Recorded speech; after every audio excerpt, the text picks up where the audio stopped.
Okay, Assalamualaikum dan salam sejahtera. Okay, dalam video ini saya akan terangkan langkah-langkah pengisian untuk borang-borang pelaporan aset suku pertama 2021.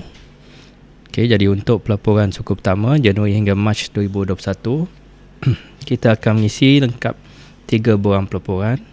Okay, iaitu yang pertama pelaporan aset alih.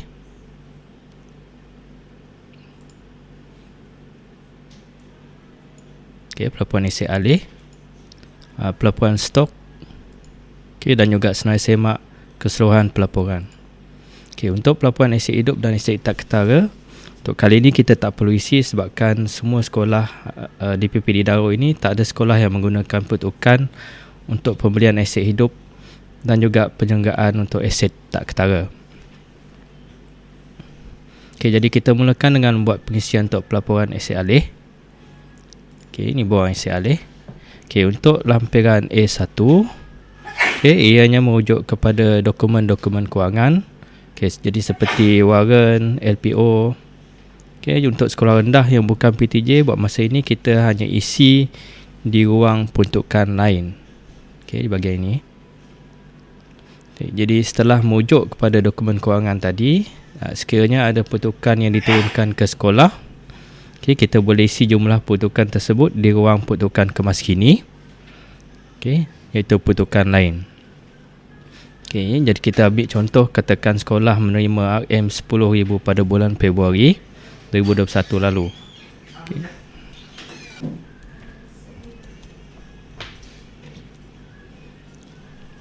Seterusnya, jika sekiranya terdapat pembelian atau penggunaan wang peruntukan sekolah, kita isikan nilai tersebut dalam ruang dalam ruang jumlah perolehan. Okay, katakan sekolah beli beberapa termometer suhu dengan nilai RM 2,000. Okay, jadi baki peruntukan dan juga peratus pembelanjaan akan dikira secara automatik. Okay, jika peruntukan belum diturunkan, masukkan tiada. Okay, jadi kalau tiada peruntukan untuk Januari hingga Mac, typekan tiada. Okay, begitu juga dengan jumlah perolehan. Kalau tak ada perolehan pun boleh typekan tiada. Baik, untuk sekolah menengah berstatus PTJ, okay, jika sudah diturunkan OS, bolehlah diisi nilai yang diturunkan dalam ruang peruntukan kemas kini mengikut kod pembelanjaan.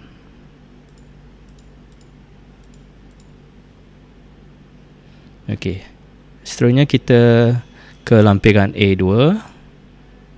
Okay, jadi dalam lampiran A2, sila isi baki jumlah aset pada tahun sebelumnya. Okay, jadi kita akan isi baki jumlah aset pada tahun 2020, pada ruang harta modal dan aset alih bernilai rendah, kuantiti dan juga nilai perolehan asal termasuk nilai semasa. Okay, katakan pada penghujung tahun 2020 kita memiliki 20 aset harta modal, okay, dengan nilai perolehan asal adalah 20,000. Okay.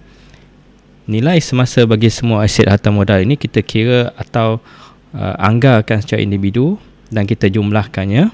Okay, katakan bila kita dah kira tadi semuanya 9,000. Okay, ini yang dah dijumlahkan lah.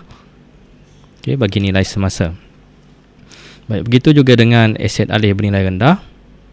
Okay, katakan pada penghujung tahun 2020, okay, jumlah aset alih bernilai rendah di sekolah adalah 400. Jadi katakan 400.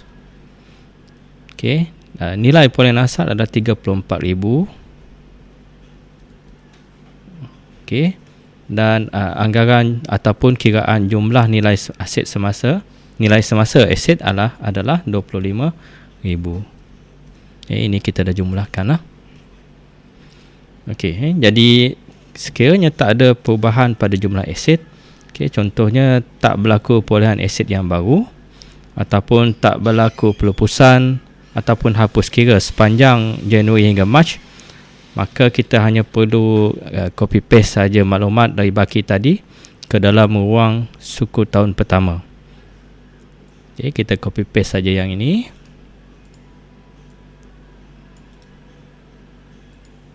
Okey.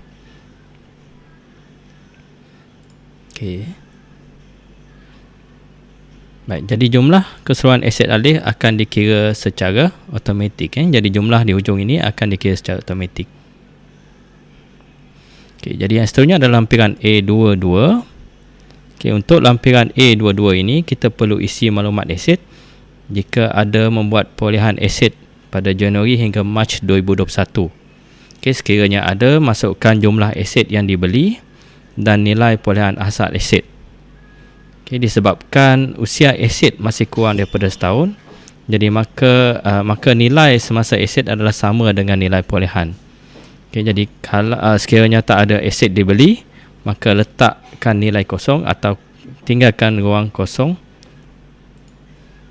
Okey. Jadi seterusnya lampiran A3. Okay, lampiran A3 melibatkan pemeriksaan aset. Okay, jika pemeriksa aset sekolah telah mula melaksanakan pemeriksaan aset, bolehlah diisi dalam lampiran A3. Okay, ambil jumlah keseluruhan aset dari lampiran A2. Okay, jadi kita akan rujuk balik jumlah keseluruhan aset alih pada lampiran A2. Okay, kuantitinya adalah 420. Okay, jadi di lampiran A3 pun kita akan isi 420.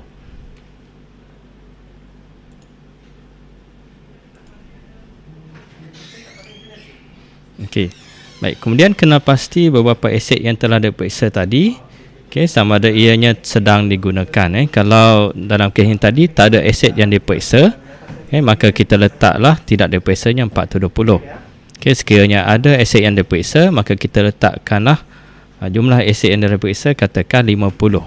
Jadi yang tidak diperiksa yang tadi akan bertukar mengikut, iaitu dengan kiraan keseluruhan tolak dengan yang diperiksa, maka jumlah yang tidak diperiksa ada 370.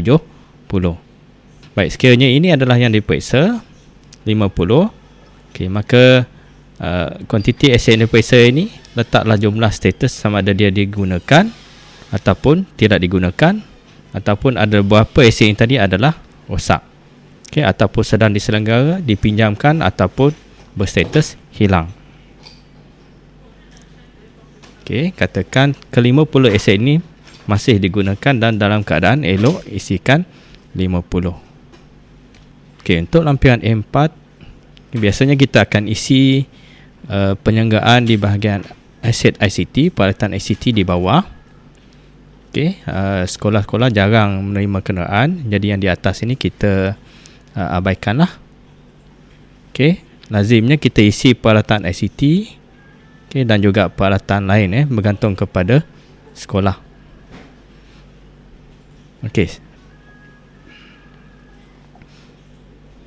Baik, sekiranya ada penyanggaan ICT untuk tempoh Januari hingga Mac, jadi isi maklumat penyanggaan tersebut sama ada dia adalah penyanggaan pencegahan ataupun penyelenggaraan pembaikan. Masukkan kuantiti aset yang diselenggara, dan juga jumlah kos penyanggaan yang dilakukan. Kalau tak ada, kosongkanlah. Begitu juga dengan peralatan lain. Contohnya sekiranya ada penyanggaan aircon, jadi kita akan isi berapa kos yang digunakan untuk penyanggaan. Isikan sama ada dia adalah untuk pencegahan ataupun pembaikan. Seterusnya lampiran A5.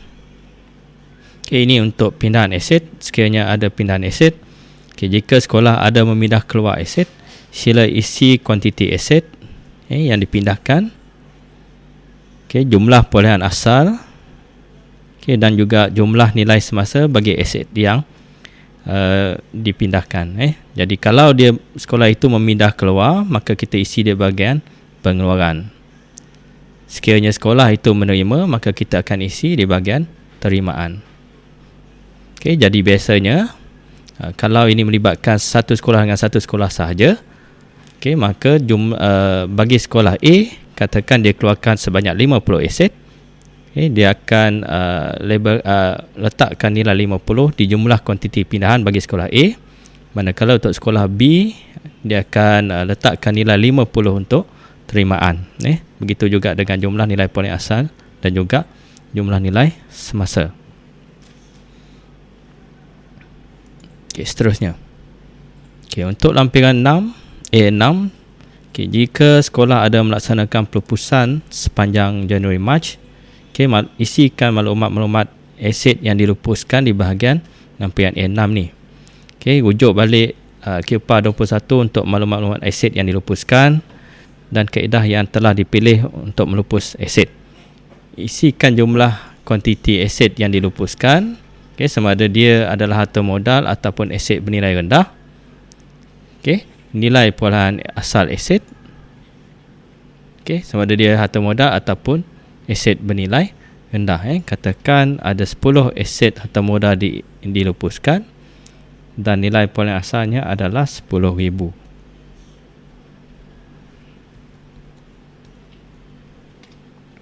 Baik, jadi aset ni tadi dilupuskan menggunakan kaedah jualan. Jadi kita isi di ruang A. Okey.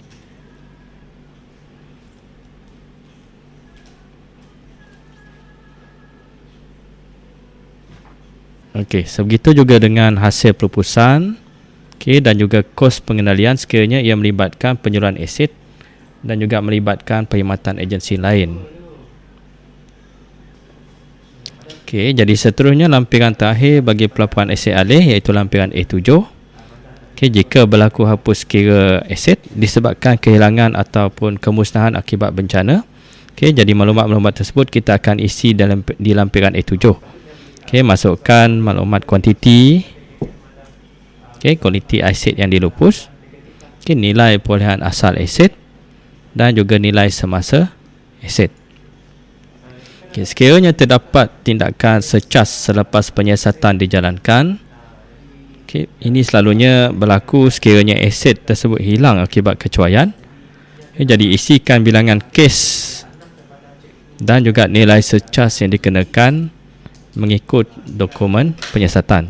Okay, jika ada tindakan tata tertib yang dikenakan ke atas pihak bertanggungjawab, jadi isikan bilangan kes yang terlibat. Okay, jadi itu saja untuk pengisian laporan aset alih untuk borang A1 sehingga borang A7.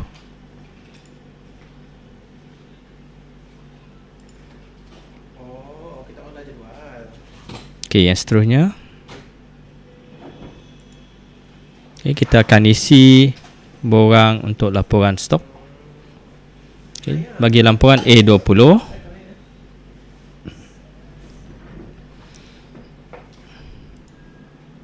okay, jadi sila rujuk baki stok yang masih disimpan oleh pihak sekolah, okay, baki tahun sebelumnya. Okay, dalam kes 2021 kita akan semak balik stok untuk 2020. Okay, sekiranya ada baki, isi nilai stok baki di ruang berwarna kuning ini. Okay, jumlah nilai stok sedia ada akan dikira automatik daripada baki tahun sebelumnya. Okay, bagi suku tahun pertama.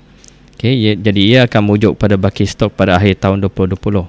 Okay, jika ada pembelian stok pada Januari Mac, isikan jumlah penerimaan, okay, yang dibeli ataupun diterima. Sekiranya ada pengeluaran stok, isi jumlah di bahagian pengeluaran. Okay, jadi jumlah stok semasa dan juga kadar pusingan stok akan dikira secara automatik. Okay, sebagai contohnya, katakan stok semasa ataupun stok baki stok tahun 2020 adalah 1,200. Okay, jadi kalau kita lihat, okay, di ruang suku tahun pertama dia akan dikira secara automatik 1,200. Okay, katakan kita ada menerima stok sebanyak dengan jumlah nilainya adalah 500. Okay, dan dalam masa yang sama kita menggunakan stok yang tadi sebanyak 600. Okay, jadi kalau kita lihat bakinya akan dikira secara automatik, okay, iaitu stok semasanya 1,100 dan juga kadar pusingan stoknya adalah 0.52. Okey, baik. Jadi untuk lampiran-lampiran seterusnya, lampiran A21 tidak perlu. Okey, lampiran A22 sekiranya berlaku pembinaan stok, yang ini seperti yang kita buat di laporan di bawah aset tadi. Okay, yang seterusnya lampiran A23 pun sama. Okey, untuk pelupusan. Okey, dan juga lampiran A24 pun sama untuk hapus kira. Okey, jadi yang ketiga-tiga borang di hujung ini sama macam kita mengisi di borang aset alih tadi.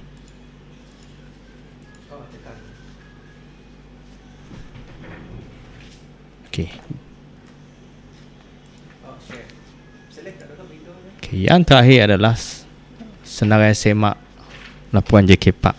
Jadi untuk senarai semak ini, pastikan kita